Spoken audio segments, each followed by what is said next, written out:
एक दंत करिवर वदन मुद मंगल दातार। कथा कहूँ मैं आपकी हे मुसक असवार। बोलो एक दंत गणेश जी महाराज की जय। आज हम आपके लिए लेकर आए हैं संकट नाशक गणेश चौथ की कथा, ज्येष्ठ मास की कृष्ण पक्ष की चतुर्थी की कथा। आइए सुनते हैं। पार्वती जी बोली, हे पुत्र, ज्येष्ठ मास में कौन से गणेश जी की पूजा करनी चाहिए?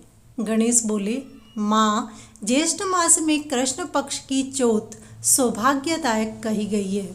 इस दिन एक दंत गणेश जी की पूजा तथा घी से बने हुए लड्डू व अन्य पदार्थ का भोग लगाना चाहिए। पूर्व काल में पृथु राजा के राज्य में जयदेव नाम का एक ब्राह्मण रहता था। उसके 4 पुत्र थे जिनका विवाह कर दिया गया था। उसकी सबसे छोटी बहू एक दिन अपनी सास से बोली, माताजी, मैं जब से व्रत करने योग्य हुई हूँ तब से संकट नाशक गणेश चौथ का व्रत करती आ रही हूँ।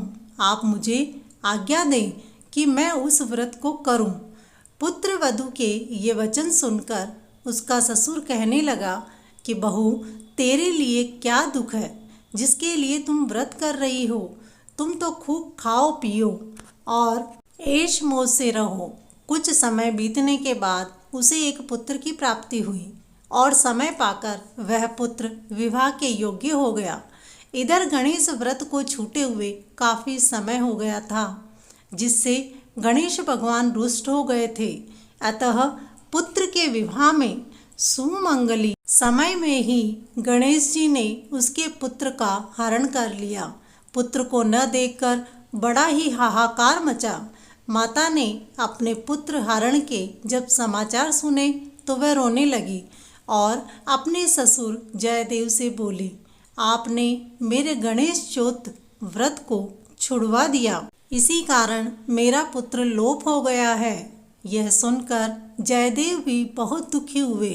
अब जयदेव की पुत्र वधू और पौत्र वधू प्रतिमास संकट नाशक गणेश चौथ का व्रत करने लगी। एक समय गणेश जी दुर्बल ब्राह्मण का रूप धारण करके वहां आए और बोले, पुत्री, भिक्षा दो। पुत्र वधू ने अत्यंत प्रसन्नता के साथ उस ब्राह्मण का पूजन किया तथा भोजन करवाया। ब्राह्मण रूपधारी गणेश बोले, भद्रे, मैं तुमसे बहुत प्रसन्न हूँ, वरदान मांगो। जयदेव की पुत्र वधू बोली, विघ्न विदारण, आप प्रसन्न हैं तो मेरा पुत्र मुझे पुनः प्राप्त हो। ब्राह्मण बोला, तुम्हारी मनोकामना पूरी होगी। इसके बाद वे अंतर ध्यान हो गए। इसके कुछ ही समय बाद वह बालक घर आ गया और उसे घर पर आता देखकर सभी बहुत प्रसन्न हुए। विधान के अनुसार शेष विवाह कार्य संपन्न हुए और भाग्यवती अपने पति के साथ प्रसन्नता को प्राप्त हुई। ज्येष्ठ मास की चौथ सभी कामनाओं को पूर्ण करने वाली है। इस व्रत की महिमा को बताते हुए श्री कृष्ण युधिष्ठिर से बोले, हे राजन, तुम भी शत्रु का नाश करने के लिए इस व्रत को करो, जिससे तुम्हारी सभी मनोकामनाएं पूरी होंगी।